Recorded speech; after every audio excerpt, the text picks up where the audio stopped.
ഓം മഹാശിവസ്വരൂപ യോഗീശ്വരായ നമഃ. ഞാനിപ്പോൾ ഇങ്ങനൊരു വീഡിയോ ചെയ്യേണ്ട കാര്യം, വളരെയധികം ദുഃഖകരമായൊരു വാർത്ത എൻ്റെ ശ്രദ്ധയിൽപ്പെടുകയുണ്ടായി. വളരെ പ്രശസ്തനായ ഒരു വ്യക്തി ഈ അടുത്ത കാലത്ത് ഒരുപാട് നാൾ കോമ സ്റ്റേജിൽ കിടക്കുകയും അതിനുശേഷം അദ്ദേഹത്തിൻ്റെ ശരീരം ഈ ഭൂമി വിട്ടു പോവുകയും ചെയ്തു. എന്നെ വളരെയധികം ഷോക്ക് ചെയ്തൊരു ന്യൂസായിരുന്നു. കാരണം ഈ മഹാനായ ശിവയോഗീശ്വരൻ്റെ ഒരു ഗ്രൂപ്പുണ്ടായിരുന്നു, 150-700 പേരുള്ള അടങ്ങുന്നൊരു ഗ്രൂപ്പുണ്ട്. അതിൽ നമ്മൾ മെഡിറ്റേഷൻ ക്ലാസ്, ചക്ര ആക്ടിവേഷൻ ക്ലാസ്സുകളും മറ്റതുമുണ്ട്. ഒരു ദിവസം എനിക്ക് അതിശയമായതിലൊരു മെമ്പറാണ് പറയുന്നത്, ഇങ്ങനെ ഇന്ന ആൾ നമ്മളെല്ലാം വിട്ടുപോയി സാർ അറിഞ്ഞോ എന്ന് ചോദിച്ചു. സത്യത്തിൽ എനിക്കത് ഷോക്കായി പോയിട്ടുണ്ടായിരുന്നു. അപ്പം ആ പറഞ്ഞ ആളും പറഞ്ഞു ഇദ്ദേഹം ഒരുപാട് ഹെൽപ്ഫുള്ളായിരുന്നു.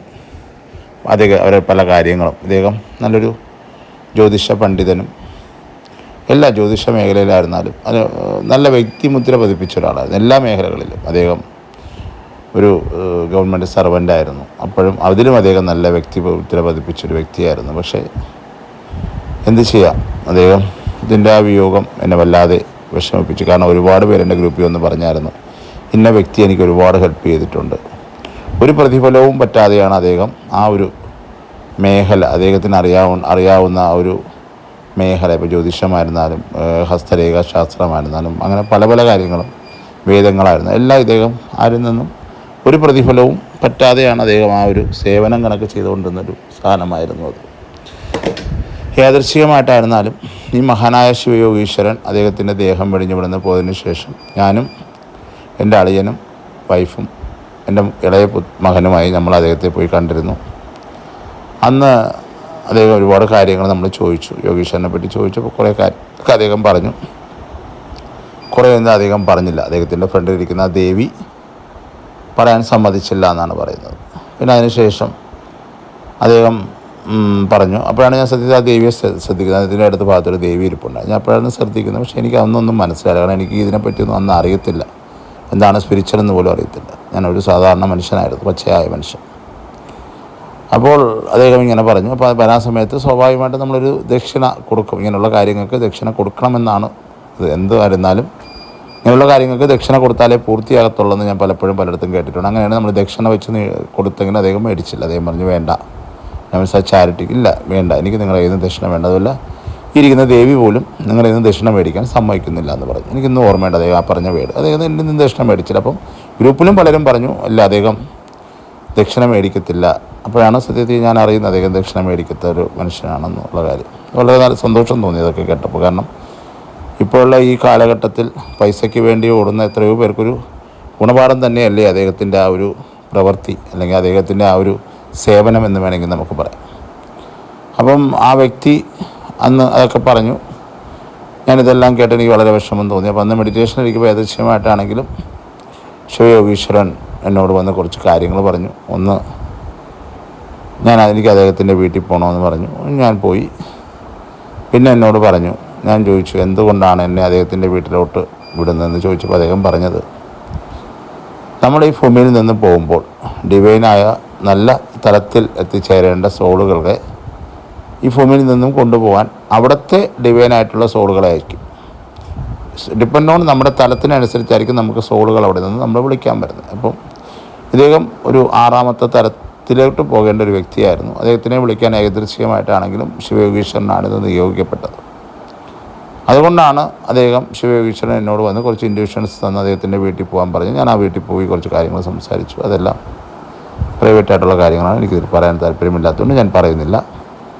അതെന്തുകൊണ്ട് ആയിക്കൊണ്ട് പോട്ടെ, അതങ്ങ് വിടാം, നമുക്ക് ആ സബ്ജക്റ്റ് വിടാം. കാരണം ആ ഫാമിലി വളരെയധികം സ്ട്രഗിൾ ചെയ്യുന്നൊരു സമയമാണ്. അപ്പോൾ നമ്മൾ അവരെപ്പറ്റി ഈ വീഡിയോയിൽ ഉൾപ്പെടുത്തുന്നത് തന്നെ തെറ്റായി എനിക്ക് തോന്നി. അതുകൊണ്ടാണ് അവരെപ്പറ്റി നമ്മൾ ഈ വീഡിയോയിൽ ഒരു വീട്ടിൽ നമുക്ക് വേണ്ടപ്പെട്ടവർ നമുക്ക് നഷ്ടപ്പെട്ടാൽ എന്തുമാത്രം ദുഃഖം വരുമെന്ന് അനുഭവിച്ചറിഞ്ഞൊരു വ്യക്തിയാണ് ഞാൻ. അപ്പോൾ ഞാൻ ഒരിക്കലും അവരെ ഈ വീഡിയോയിലോട്ട് കൊണ്ടുവരാൻ ആഗ്രഹിക്കുന്നില്ല.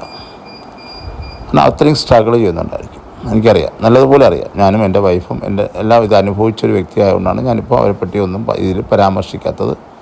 ഈ വ്യക്തിയുടെ പേര് പോലും ഞാൻ പരാമർശിക്കാത്തത് അതുകൊണ്ടാണ്. അങ്ങനെ ഞാൻ ഇദ്ദേഹത്തിനോട് ചോദിച്ചപ്പോൾ അങ്ങനെ ആ ഒരു സോളിനെ ഈ ഭൂമിയിൽ നിന്നും കൂട്ടിക്കൊണ്ടു പോകാൻ വിധിച്ചത് യോഗീശ്വരനായിരുന്നു. അദ്ദേഹമാണ് ഈ സോളിനെ ഈ ഭൂമിയിൽ നിന്നും കൂട്ടിക്കൊണ്ട് പോകേണ്ടത്. അപ്പം അതുകൊണ്ടാണ് അദ്ദേഹം എന്നോട് ഈ കാര്യങ്ങളൊക്കെ വന്ന് പറഞ്ഞത്.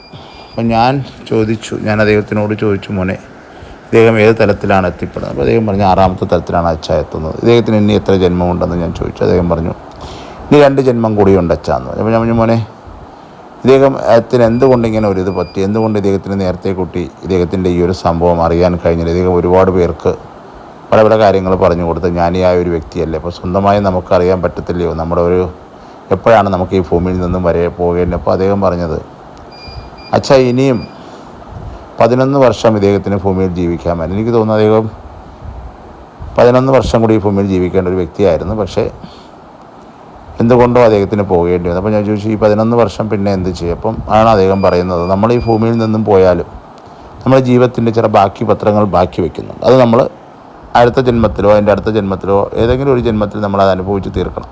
ഇത് പ്രകൃതിയുടെ നിയമമാണ്. എല്ലാം കഴിഞ്ഞ് നമ്മളിവിടെ നിന്ന് പോകുമ്പോഴാണ്, ഒരു ബാക്കി പത്രവും ഇല്ലാതെ പോകുമ്പോഴാണ് നമ്മൾ പരബ്രഹ്മത്തിലോട്ട് ലയിക്കുന്നത്. അപ്പം അതുകൊണ്ടാണ് ഇദ്ദേഹം ആ 11 വർഷം വേറൊരു ജന്മത്തിൽ അനുഭവിച്ച് തീർക്കുമെന്ന് പറഞ്ഞു. അപ്പോൾ ഞാൻ ഇദ്ദേഹത്തിനോട് ചോദിച്ചൊരു ചോദ്യമായിരുന്നു, എൻ്റെ മകനോട് ചോദിച്ചു, എന്തുകൊണ്ട് ഇദ്ദേഹത്തിന് ഇങ്ങനെ പറ്റി, എന്തുകൊണ്ട് ഇദ്ദേഹത്തിന് ഇങ്ങനെ? അപ്പോൾ ഞാൻ അറിയാൻ കഴിഞ്ഞത് ഇദ്ദേഹത്തിന് സ്ട്രോക്ക് വന്നു എന്നാണ്. എന്തുകൊണ്ടെന്ന് ചോദിച്ചപ്പോൾ ആ ഒരു ആൻസറാണ് എന്നെക്കൊണ്ട് ഇപ്പോൾ ഇവിടെ ഈ നിമിഷം ഈ ഒരു വീഡിയോ ചെയ്യാൻ പ്രേരിപ്പിച്ചത്. കാരണം ഇദ്ദേഹത്തിൻ്റെ ഒരു ചക്ര ആക്ടിവേഷനാണ് ഇദ്ദേഹത്തിന് ഈ ഒരു ബ്രെയിൻ ഹാമറേജ് വരാനുണ്ടായത് എന്നാണ് അദ്ദേഹം പറയുന്നത്. നമുക്കെല്ലാവർക്കും അറിയാം, നമുക്ക് 7 ചക്രാസ് ഉണ്ടെന്നുള്ള കാര്യം അറിയാം. ഇദ്ദേഹത്തിൻ്റെ കുണ്ടലിനി ചക്ര ആക്ടിവേഷനായി പോയി ഇദ്ദേഹത്തിൻ്റെ ബ്രെയിനിൽ പോയി സ്റ്റക്കായി. അതുകൊണ്ടാണ് അതിൻ്റെ പവർ താങ്ങാൻ പറ്റാത്തത് കൊണ്ടാണ് പെട്ടെന്ന് ഇദ്ദേഹം കൊഴിഞ്ഞു വീണത് എന്നാണ് അദ്ദേഹം പറയുന്നത്. ഒരു പക്ഷേ ഈ ഡോക്ടർമാർ ഇദ്ദേഹത്തിന് ഒബ്സർവേഷനിൽ വെച്ചിരുന്നാൽ പോലും ഓട്ടോമാറ്റിക്കലി ഈ പവർ ഡൗൺ ആയെങ്കിൽ ഇദ്ദേഹം റിക്കവറി ആയത്. പണ്ടുള്ള കാലത്ത് നിങ്ങൾക്കറിയാം, നമുക്ക് ഇങ്ങനെയുള്ള സംഭവങ്ങൾ സംഭവിക്കുമ്പോൾ പണ്ട് ജ്ഞാനികളായ വൈദ്യന്മാരുണ്ടായിരുന്നു. അവരെന്ത് ചെയ്യും, നമുക്ക് തലയിൽ നെല്ലിക്കത്തളമോ അല്ലെങ്കിൽ എന്താ പറയുന്നത് ധാരയോ അങ്ങനെയുള്ള തല തണുപ്പിക്കാനുള്ള സംഭവങ്ങൾ തന്നിട്ട്, ഈ നെല്ലിക്ക എന്നൊക്കെ പറഞ്ഞാൽ ഭയങ്കര തണുപ്പുള്ള സാധനങ്ങൾ, മൈലാഞ്ചി അരച്ചിടുക, അതിലൂടെ ധാര തരിക. അങ്ങനെ അപ്പോൾ എന്ത് ചെയ്യും, നമ്മുടെ ഈ തലയിൽ ഫോം ചെയ്തിരിക്കുന്ന ആ പവർ ഓട്ടോമാറ്റിക്കലി താഴോട്ട് വന്ന് ആ ബ്രെയിനിൻ്റെ ആ സംഘർഷം അങ്ങ് വിടും. അപ്പോൾ നമ്മൾ ഓട്ടോമാറ്റിക്കലി കുറച്ച് നാൾ കഴിയുമ്പോൾ റിക്കവറി ആകും. കുറച്ച് ലേറ്റ് റിക്കവറി ആവുന്നതേ ഉള്ളൂ, പക്ഷേ ജീവൻ നമുക്ക് തിരിച്ച് കിട്ടും. പക്ഷേ ഇന്നുള്ള ടെക്നോളജീസും അഡ്വാൻറ്റേജസും എല്ലാം വെച്ച് ആർക്കും അതിനുള്ള സമയമില്ല. വൈദ്യശാസ്ത്രം ഒരിക്കലും ഇതൊന്നും അംഗീകരിക്കത്തില്ല. പ്രാക്ടിക്കലായിട്ടുള്ള കാര്യങ്ങൾ മാത്രമേ വൈദ്യശാസ്ത്രം അംഗീകരിക്കത്തുള്ളൂ. അതുകൊണ്ടാണ് ഈ മഹത്തായ വ്യക്തിയുടെ ജീവൻ തന്നെ നഷ്ടപ്പെട്ടത്. ഡോക്ടർമാരുടെ നെഗ്ലിജൻസ് തന്നെയാണ് അദ്ദേഹത്തിൻ്റെ ജീവൻ പോയതെന്നും യോഗീശ്വരൻ വ്യക്തമായി പറയുന്നുണ്ട്. കാരണം ഇവർ ആ ഓപ്പറേഷന് വേണ്ടി ഇദ്ദേഹത്തിനെ സജസ്റ്റ് ചെയ്ത് ഓപ്പറേഷൻ സ്റ്റാർട്ട് ചെയ്ത സമയത്ത് സത്യത്തിൽ എന്താണ് സംഭവിച്ചതെന്ന് ആ ഡോക്ടർമാർക്ക് കണ്ടുപിടിക്കാൻ പറ്റില്ല എന്നുള്ളതാണ് സത്യം. എന്നാൽ നിങ്ങൾ എന്ത് ചെയ്യണം, കണ്ടുപിടിക്കാൻ പറ്റില്ലെങ്കിൽ നിങ്ങളത് പഴയ സ്ഥിതിയിൽ അതിനെ തിരിച്ച് പഴയതോട്ട് അതുപോലെ എങ്ങനെയാണോ നിങ്ങൾ ഓപ്പൺ ചെയ്തതുപോലെ തിരിച്ചങ്ങ് വെച്ചിരുന്നെങ്കിലും കുഴപ്പമില്ല. ഇവർ വീണ്ടും എന്തുകൊണ്ട് ഇത് സംഭവിച്ചു എന്നുള്ളത് ആ ബ്രെയിനിനെ ഫുള്ള് ഇവർ ഇട്ട് കലക്കി തിരിച്ചു. എങ്ങനെയാണെന്ന് എല്ലായിടത്തും കൊണ്ട് തപ്പി തിരിഞ്ഞപ്പോൾ അവിടെ എവിടെയും ബ്രെയിനിന് ക്ഷതമുണ്ടായി. അങ്ങനെയാണ് ഇദ്ദേഹം കോമ സ്റ്റേജിലോട്ട് പോകുന്നത്. ഒരുപക്ഷെ ഈ മഹാനായ മനുഷ്യനെ ഒന്നും ചെയ്യാതെ അവിടെ കിടത്തിയിരുന്നെങ്കിൽ പോലും ഈ മഹത്തായ വ്യക്തി തിരിച്ചു വന്നത്. അതാണ് ഈ വൈദ്യശാസ്ത്രം ഇപ്പോൾ പണത്തിന് വേണ്ടിയുള്ള ഒരു ഉപായമായി മാറിക്കഴിഞ്ഞെന്ന് എല്ലാവർക്കും അറിയാം. കാരണം ഇത് ചെയ്താലേ അവർക്ക് പൈസ കിട്ടത്തുള്ളൂ. ഒരു ബ്രെയിൻ സർജറി ചെയ്താൽ നിങ്ങൾക്കെല്ലാം അറിയാം എത്ര കോടി രൂപ അവർക്ക് അതിൽ നിന്നും ലഭിക്കുമെന്ന്. അദ്ദേഹത്തിൻ്റെ ട്രീറ്റ്മെൻ്റ് ആയിരുന്നാലും പിന്നെ മെഡിസിൻ ആയിരുന്നാലും എല്ലാവരും നല്ലൊരു എമൗണ്ട് കിട്ടും. ആ ഒരു സ്വത്ത ലാഭം കൊണ്ടാണ് പലരും പെട്ടെന്ന് ആ ബ്രെയിൻ ഹാമറേജ് പെട്ടെന്ന് ഓപ്പറേഷൻ നടക്കട്ടെ പെട്ടെന്നാവട്ടെ. പണ്ട് ഇതൊന്നുമില്ലായിരുന്നു, നമുക്ക് എല്ലാവർക്കും അറിയാം, നമ്മളെല്ലാം കേട്ടിട്ടുള്ളതാണ്. എന്നിട്ടും എത്രയോ പേര് രക്ഷപ്പെട്ടു വന്നു. അപ്പം ടോട്ടലി ഇവർ ഒരു കച്ചവട മേഖലയായി മാറിക്കഴിഞ്ഞു നമ്മുടെ ഈ ഒരു ഹോസ്പിറ്റൽ സിസ്റ്റം തന്നെ. അപ്പോൾ അതിനെപ്പറ്റി നമ്മൾ പറഞ്ഞിട്ട് കാര്യമില്ല. പൈസയ്ക്ക് വേണ്ടി ഈ ലോകം എന്തും ചെയ്യുന്നുള്ള അവസ്ഥയിലോട്ട് എത്തിക്കഴിഞ്ഞു. അപ്പം അതിന് നമുക്ക് ബലി കൊടുക്കേണ്ടി വന്ന ഇത്രയും മഹത്തായ ഇത്രയും ഒരു ചാരിറ്റിയും കാര്യങ്ങളും ചെയ്തൊരു മനുഷ്യൻ്റെ ജീവനായതിലാണ് എനിക്ക് ഏറ്റവും കൂടുതൽ വിഷമം തോന്നുന്നത്. ഞാൻ പറഞ്ഞല്ലോ ഈ ചക്ര ആക്ടിവേഷൻ്റെ കാര്യം. നമ്മളൊരു ചക്ര ആക്ടിവേഷൻ്റെ ക്ലാസ് തന്നെ മഹാനായ ശിവയോഗീശ്വരൻ്റെ നേതൃത്വത്തിൽ നമ്മുടെ ഗ്രൂപ്പിൽ നടക്കുന്നുണ്ട്.